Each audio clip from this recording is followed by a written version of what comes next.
Get away from her, you bitch!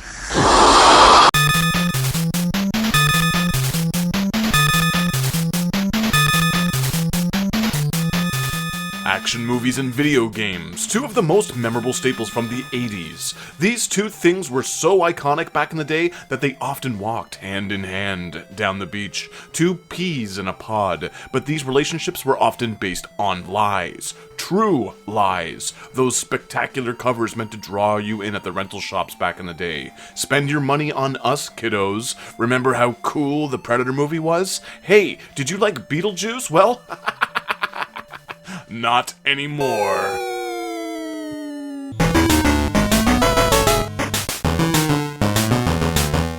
There was seemingly a game based on every single movie back in the day, and who got hurt?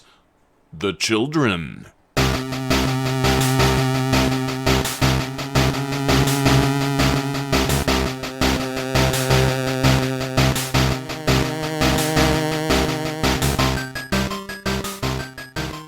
Rent them, buy them, get them home, fumble fuck with the controls for the afternoon, and realize you got duped again. These shams were often cynically, lazily shot out to nab a quick buck, but some were good. The Capcoms, the Konamis. They made some movie tie-ins that stood the test of time.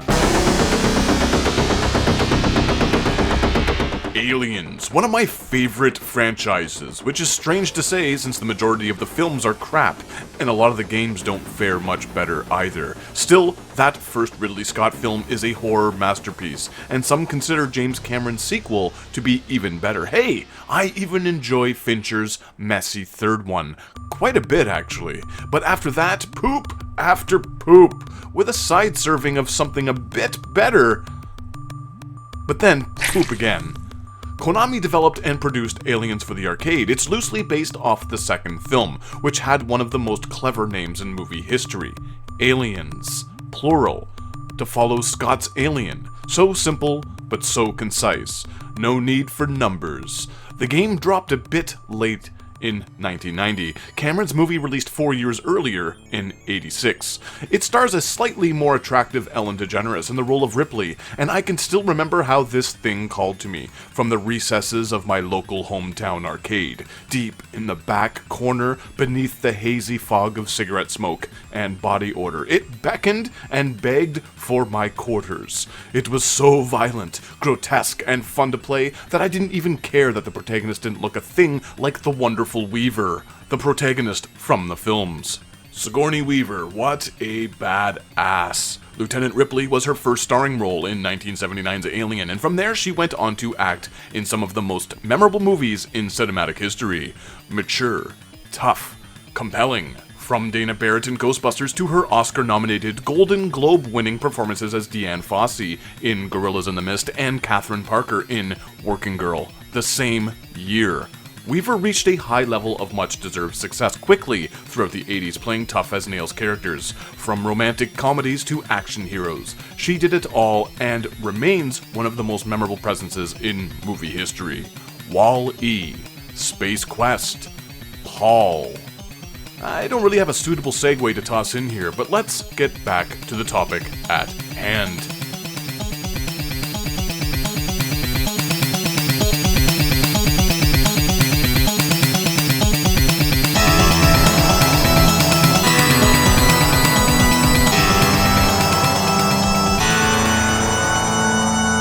This arcade Aliens title was and is one of the best movie-based games out there. As Ellen, masquerading as Weaver, you, the player, rip and tear through stage after stage, turning a wide variety of aliens into colorful booger goo. Most of the combat takes place on a horizontal plane, but there are a couple of pseudo 3D vehicular set pieces to offer up some variety.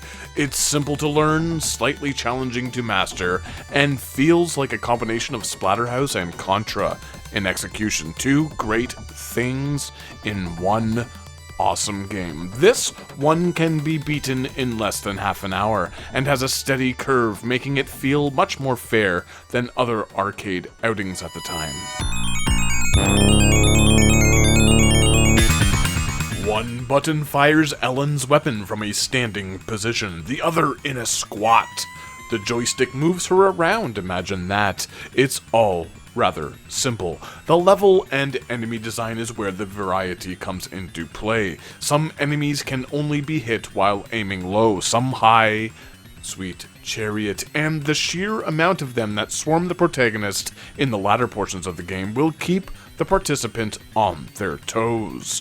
There are also a few sections where Ellen will need to navigate her way through tight corridors. During these sequences, a radar screen will pop up indicating enemy movements. They pop out of vents, barge out of the ceilings, and bombard players who aren't aware of their surroundings, which is, it's pretty cool.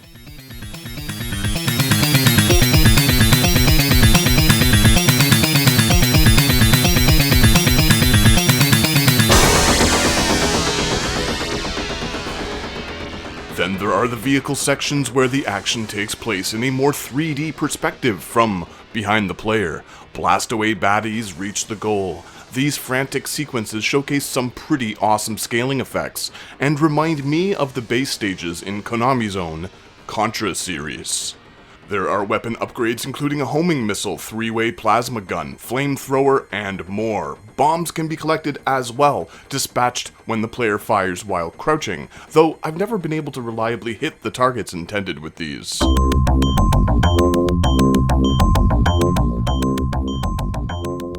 Whether it be solo or with a Bill Reiser man-marine multiplayer companion, Aliens is a literal blast to play. Hicks is the second playable protagonist, but, like Ripley, he looks nothing like his movie counterpart. Aside from those pesky bombs, I find all of the weapons quite balanced and fun to use. Some are slower but pack a mighty punch, others are weak but spread around the entire screen, making it much easier to take down the seemingly never-ending swarms of xenomorphs and other pesky baddies.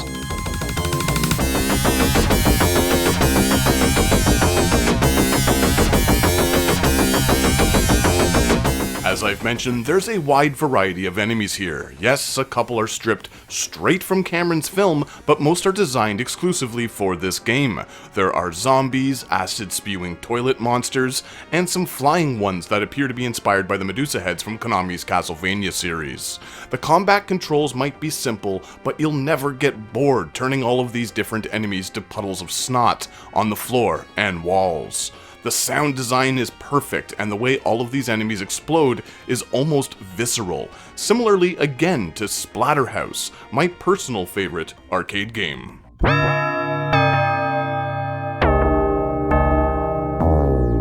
The bosses are equally as memorable and creative. Cock monsters, ball sack big bads, and ones that hang out in the distance awaiting their turn to strike.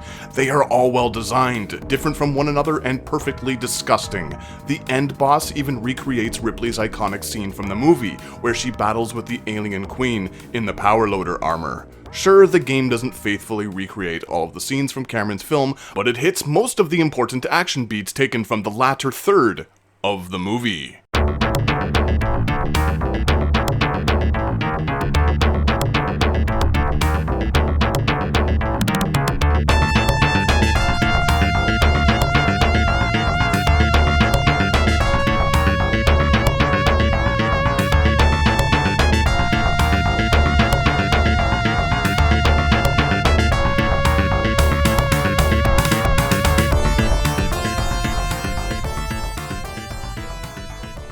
Masanori Adachi's music isn't necessarily derivative of James Horner's film score, but it's well orchestrated for the most part. Most of the compositions are short, but so are the majority of the stages. It works well with the non-stop action, but at times it can sound a bit shrill and farty, like some of the middle ground 16-bit Sega soundtracks. We've covered some of the music in episode 21 of our VGM 101 podcast. I mean, what would a Prolfeed 101 review be without a bit of shameless self-promotion? Download the podcast, listen to it, love it, and my robotic voice acting. All in all, Aliens Arcade is a pretty great game. It's addictive, entertaining, and short enough to pick up and blast through whenever the mood might strike for some good old alien bashing fun.